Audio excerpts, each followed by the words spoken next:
Kelompok 8 kelas B Psikologi Pendidikan. Pembelajaran dan kognisi dalam konteks. Nama anggota kelompok Arisma Wardani 1913-03-1010, Desi Pamungkasari 1913-03-1022, M. Noval Abdillah 1913-03-1028. Asumsi dasar teori kontekstual. Otak berkolaborasi dan tidak sendirian seluruh bagian tubuh lainnya. Pengetahuan dan keterampilan diperoleh seringkali terikat pada aktivitas dan lingkungan fisik, sosial, dan budaya tertentu. Pembelajar seringkali berpikir dan tampil lebih efektif ketika mereka dapat memindahkan sebagian beban kognitif ke sesuatu atau orang lain. Pembelajar terkadang belajar lebih efektif ketika mereka berkolaborasi dengan pembelajar lain untuk bersama-sama membangun sebuah makna. Prinsip-prinsip asumsi. Hakikat pembelajaran dan kognisi terdistribusi. Saling ketergantungan antara otak dan tubuh. Pembangunan makna bersama yang kolaboratif. Hakikat tersirat pembelajaran dan kognisi. Bimbingan dari individu yang lebih maju.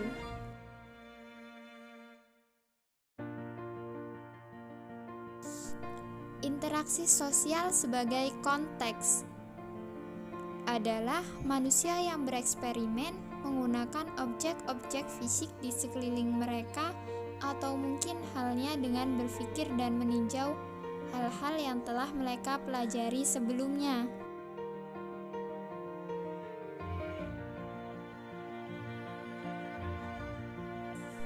Interaksi dengan individu yang lebih maju, yaitu pembelajar muda yang paling mungkin pemahaman produktif dunia ketika orang dewasa dan individu lebih maju lainnya berbagi kepada mereka sejumlah konsep, prinsip, teori, dan alat kognitif lainnya yang dikembangkan masyarakat untuk menjelaskan aspek fisik dan psikologis dari pengalaman manusia. Interaksi dengan teman sebaya.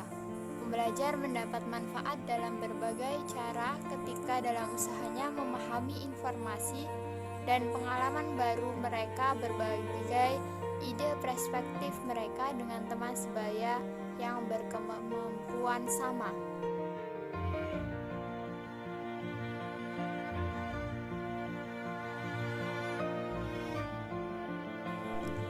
Budaya sebagai konteks. Budaya adalah fenomena yang sangat, meskipun tidak secara eksklusif, unik bagi spesies manusia.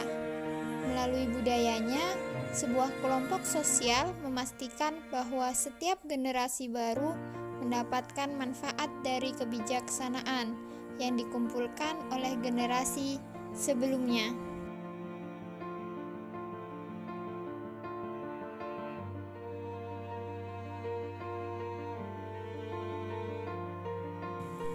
Aspek budaya dilihat ketika orang-orang menggunakan kertas dan pensil, persamaan diagram, atau ilmu komputer untuk membantu mereka menganalisis data atau memecahkan masalah.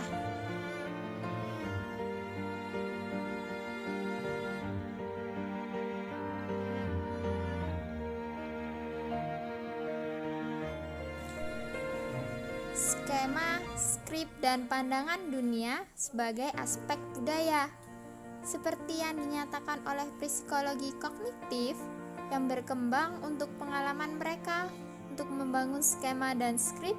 Pemahaman umum mengenal seperti hal tertentu biasanya dan bagaimana aktivitas umum biasanya berkembang. Siswa dan skrip pembelajaran cenderung untuk spesifik pada topik baru. Sebaliknya, pandangan hidup mereka, asumsi dan keyakinan umum mereka mengenai realitas dapat mempengaruhi perbuatan makna mereka dalam banyak domain.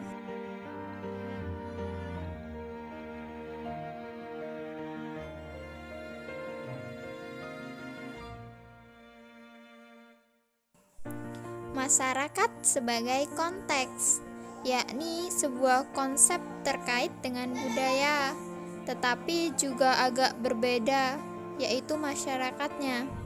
Kelompok sosial yang sangat beda dan bertahan lama, yang memiliki struktur sosial dan kelompok ekonomi yang cukup eksplisit, juga institusi dan aktivitas kolektif.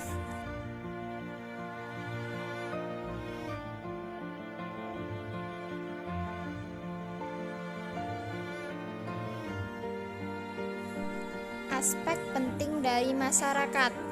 Satu aspek penting dari masyarakat adalah pengetahuan terdistribusi, yaitu setiap orang berbeda memiliki keahlian dalam topik berbeda, dan dengan demikian anggota-anggotanya masyarakat harus bergantung satu sama lain untuk memaksimalkan keberhasilan individual dan keberhasilan keseluruhan kelompoknya.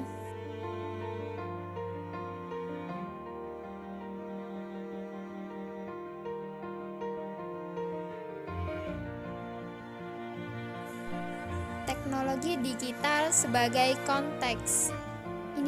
Inovasi teknologi ini membuat orang-orang di seluruh dunia semakin mampu mengakses pengetahuan terdistribusi dengan mencari di pencarian internet. Google, Bing, atau Yahoo dapat memperoleh informasi baru dengan mudah.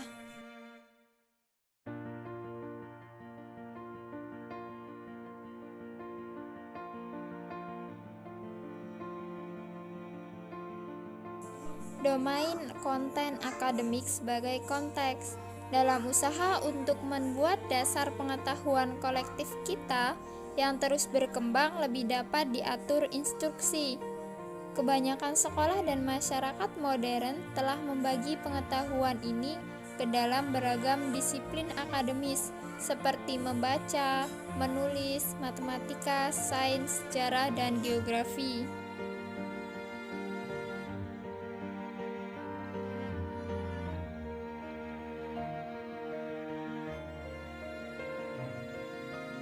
Beberapa konten akademik sebagai konteks: seni bahasa membaca dan menulis, matematika, sains, dan studi sosial.